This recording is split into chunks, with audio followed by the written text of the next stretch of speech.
मित्रों, बचपन से एक दूसरे के साथ रहने वाली राधा और श्री कृष्ण जी का प्रेम आज भी याद किया जाता है और इस पवित्र प्रेम कहानी का वर्णन कई पुराणों में किया गया है। अब देखिए, भगवान श्री कृष्ण का विवाह भले ही राधा से नहीं हुआ हो, लेकिन उनके प्रेम को सर्वोच्च स्थान मिला है और सभी लोग श्री कृष्ण जी के साथ साथ राधा जी की भी पूजा करते हैं।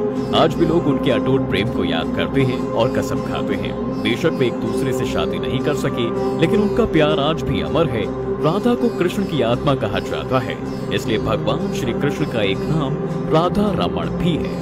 इन दोनों के बीच कितना प्यार था, इस बात का पता इससे चलता है कि इसी प्रेम के कारण एक बार राधा ने अपने चरण को धोकर उस जल को पीने के लिए श्री कृष्ण को चरणामृत के रूप में दे दिया था। लेकिन किन परिस्थितियों में राधा को अपने प्रिय श्याम के साथ ऐसा करना पड़ा? मित्रों, भगवत पुराण की एक कथा के अनुसार एक बार नंदलाल बहुत बीमार पड़ गए और यह बात जंगल की आग की तरह फैलती चली गई। ये खबर सुनकर इसी बीच कई गोपियां भी अपने श्री कृष्ण जी से मिलने आई और उनका खराब स्वास्थ्य देखकर सभी गोपियां दुखी होने लगी। इन सभी गोपियों को देख श्री कृष्ण जी ने कहा कि मुझ पर कोई भी जड़ी बूटी काम नहीं कर रही है। तब भगवान श्री कृष्ण ने खुद गोपियों से कहा कि मेरे प्रिय भक्त के चरणामृत का सेवन करने से ही मेरा स्वास्थ्य बेहतर होगा। तुम में से कोई भी एक गोपी अपने चरण धोकर वह जल मुझे पिला दे, उसे पीकर मैं बिल्कुल ठीक हो जाऊंगा। दरअसल उनका मानना था कि उनके परम भक्त या फिर जो उनसे अति प्रेम करता है तथा उनकी चिंता करता है, यदि उसके पांव को धोने के लिए इस्तेमाल हुए जल को वो ग्रहण कर ले तो वे निश्चित ही ठीक हो जाएंगे। लेकिन दूसरी ओर गोपियां और भी चिंता में पड़ गईं। सभी गोपियां उनकी परम भक्त थी। वे सब सोचने लगे कि श्री कृष्ण ने ये कैसा उपाय बताया है। सभी गोपियां कृष्ण को अपना आराध्य मानती थी और इस उपाय की विफलता से चिंतित थी। सभी गोपियां इस बात से भी चिंतित हो गईं, क्योंकि गोपियों को डर था कि यदि ये उपाय असफल हुआ तो उन सभी को नर्क भोगना पड़ सकता है। लेकिन झिझक के कारण वे कान्हा को अपने मन की बात नहीं बता पा रही थी। अब सभी गोपियां चिंतित होकर श्री कृष्ण की ओर देख रही थी और कोई अन्य उपाय सोच रही थी कि तभी वहां श्री कृष्ण की प्रिय राधा आई। अपने कान्हा को इस हालत में देखकर ऐसा लगा मानो राधा की जान ही निकल गई। जब गोपियों ने राधा को कृष्ण द्वारा सुझाए गए उपाय के बारे में बताया तो वह तुरंत अपने चरण का चरणामृत पिलाने को तैयार हुई। राधा जानती थी मित्रों कि वो क्या कर रही हैं। जो भय अन्य गोपियों के मन में था वही भय राधा जी के मन में भी था। लेकिन वे कृष्ण को स्वस्थ रखने के लिए सब कुछ करने को तैयार थी। वह पिया के प्यार के लिए अपनी जिंदगी में नर्क झेलने को भी तैयार थी। आखिरकार नंद जी के लाल कृष्ण जी ने चरणामृत ग्रहण किया और कुछ ही समय में वो ठीक हो गए, क्योंकि वह राधा ही थी जिनके प्रेम और सच्ची भक्ति से कृष्ण जी तुरंत ठीक हो गए थे।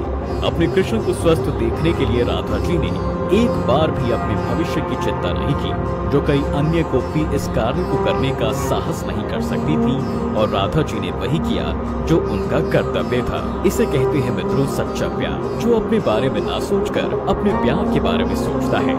इसके बाद भगवान श्री कृष्ण ने उन्हें इस उपकार के लिए धन्यवाद दिया कि राधा ने अपने भविष्य की परवाह किए बिना उनके स्वास्थ्य के लिए उचित उपचार किया है। इसी कारण राधा का नाम कृष्ण से पहले लिया जाता है। मित्रों, राधा और कृष्ण का कभी विवाह तो नहीं हुआ, लेकिन उनकी प्रियतमा राधिका का नाम हमेशा कृष्ण के साथ जोड़ा जाता है। इस कहानी से साफ पता चलता है कि राधा जी श्री कृष्ण जी से इतना प्रेम करती थी कि उन्हें नर्क में जाने का भी कोई डर नहीं था। जहां एक तरफ नर्क जाने के डर से सभी गोपियां ऐसे नहीं कर सकी, वहीं दूसरी ओर राधा ने बिना कोई प्रश्न पूछे श्री कृष्ण जी के कहे अनुसार किया और उन्हें ठीक करने के लिए चरणामृत पिला दिया। राधा कृष्ण का कभी विवाह न हुआ, लेकिन उनका प्यार इतना पवित्र एवं सच्चा था कि आज भी दोनों का नाम एक साथ लेने में भक्त एक क्षण भी संदेह महसूस नहीं करते। उनके भक्तों के लिए कृष्ण केवल राधा के हैं तथा राधा भी कृष्ण की ही है। राधा कृष्ण की इस कहानी ने चरणामृत को एक ऐतिहासिक पहलू तो दिया, और आज भी चरणामृत को प्रभु का प्रसाद मानकर भक्तों में बांटा जाता है। चरणामृत का महत्व न केवल धार्मिक बल्कि चिकित्सीय भी है। चरणामृत जल हमेशा तांबे के बर्तन में रखा जाता है, जो स्वास्थ्य के लिए लाभदायक होता है। जब हम मंदिर जाते हैं मित्रों, तो पंडित जी हमें भगवान का चरणामृत देते हैं। चरणामृत पिलाने का क्या महत्व है, इसे शास्त्रों में बताया गया है। देखिए, चरणामृत अर्थात भगवान विष्णु के चरणों का अमृत रूपी जल सभी पापों और रोगों को नाश करने वाला तथा औषधि के समान है। चरणामृत पीने वाले का दोबारा जन्म नहीं होता। जल तब तक जल ही रहता है जब तक वह भगवान के चरणों को नहीं छूता।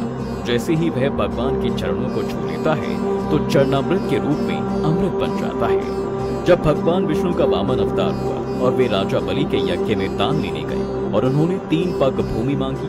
पहले पग में नीचे का लोक और दूसरे में ऊपर के लोक नापने लगे तो जैसे ही ब्रह्मलोक में उनका चरण गया तब ब्रह्मा जी ने अपने कमंडल में से जल लेकर भगवान के चरण धोए और फिर चरणामृत को वापस अपने कमंडल में ही रख लिया।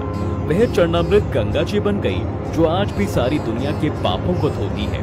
जब हम बाके बिहारी जी की आरती गाते हैं तो कहते हैं ना, चरणों से निकली गंगा प्यारी जिसने सारी दुनिया तारी।